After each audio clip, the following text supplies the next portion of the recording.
Alright guys, I need your help again. I'm getting really fucking sick and tired of this Subaru. I love the car, but the amount of problems it's given me, I suppose that comes with modification, but I don't know. I mean, I hired a reputable shop, and I'm not saying anything bad with that shop at all. That's not what I'm implying here. It's just that you would think that, I don't know. I don't know if it's the parts. I don't know. I guess I don't want to imply that it was the shop. I probably shouldn't have brought that up. But it is important to know that I did hire a reputable shop. So it's not some backyard mechanic that did it. Some of the work I did myself. I was very meticulous, and I was a mechanic for 8 years. One thing to notice, I wanted to point this out, was how black these tailpipes are. The car is definitely running rich. I just cleaned these last night, and after 14 miles, that's how they look. I started popping a lot between shifts. So basically, I'm going to pop the hood here. And I've got a theory, but I want to know what you guys think. I think it has a boost leak. It's got a check engine light now for bank 1 running rich. I was wondering if it was an injector or if I had a bad spark plug, but my spark plugs were changed not too long ago. I'd say probably about, I don't know, less than 10,000 miles ago.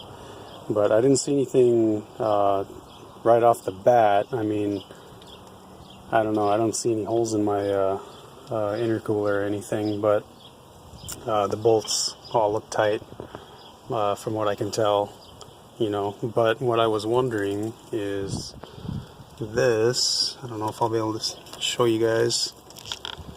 No, you can't see down in there, but the hose from the throttle body to the intercooler is a bitch.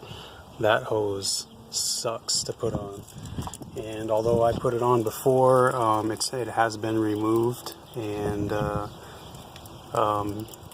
put back on there.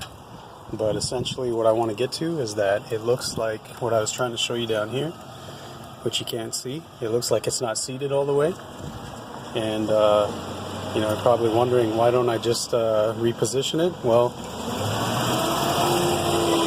the reason I don't is because it is an absolute bitch to get to.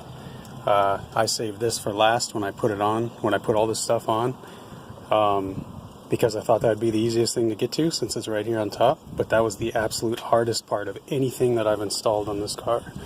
And I've installed quite a few bolt-ons. So yeah, if you have this, if you're considering getting this, the Perrin top mount, just understand that it is extremely hard to put on, because that hose going from here to here is extremely short. It's not very pliable once you get both ends on, and you can't get your hand on it to position it like back and forth to get the clamps on where they need to be. I think the hose should be longer. I mentioned that to Perrin, but I'm kind of getting off track here.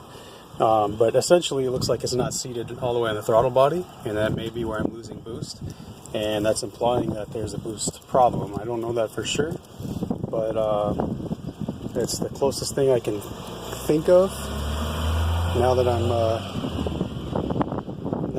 experiencing this problem.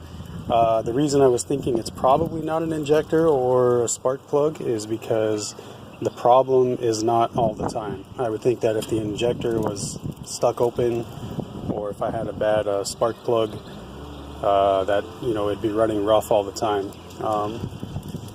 Basically, when I start, it seems to run okay until I start to accelerate, and I'm not even talking about accelerating hard. Essentially, what I mean is by the time I'm approaching 0 on the boost gauge, meaning the transfer from a vacuum to a pressurized system, that's when I notice that it starts stumbling, and it will not accelerate. The car starts stumbling and shaking a little bit, not violently by any means, but there's definitely something wrong. I can barely accelerate. So I'm not sure. I've never experienced a boost leak before. I would assume that it would try to build boost and then be an issue, but this is, according to the Accessport, it's starting to come on at about -1 pounds of pressure. So just before that threshold of transferring from a vacuum to a pressurized system. So I don't know, maybe it's not a boost leak, but that's the only thing I can think of. I don't see any immediate signs of leaks from the manifold or anything. I don't see any loose bolts. However, it being just air that's escaping somewhere, I'm not sure what kind of sign I would actually see. You know, unlike where like for instance a coolant leak or an oil leak, you know, you would see signs of that.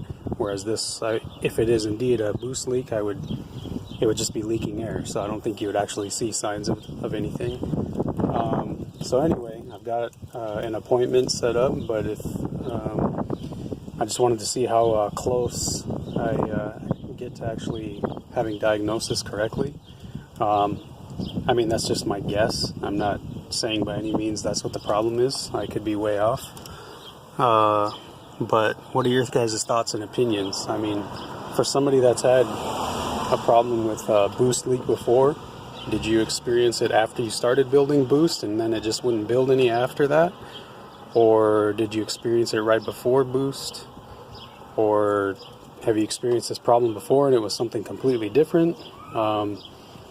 What are your thoughts and opinions? Again, this thing is running extremely rich. It's got the code that it's running rich, but before that code even popped on, it was blatantly obvious to me that it was indeed running rich, because it's popping like crazy now, and the tailpipes are all full of that black sooty shit, whatever it is. I don't know what that is, but definitely a sign of it running rich. So anyways, if you guys could share your thoughts and opinions, I would greatly appreciate it. Thank you.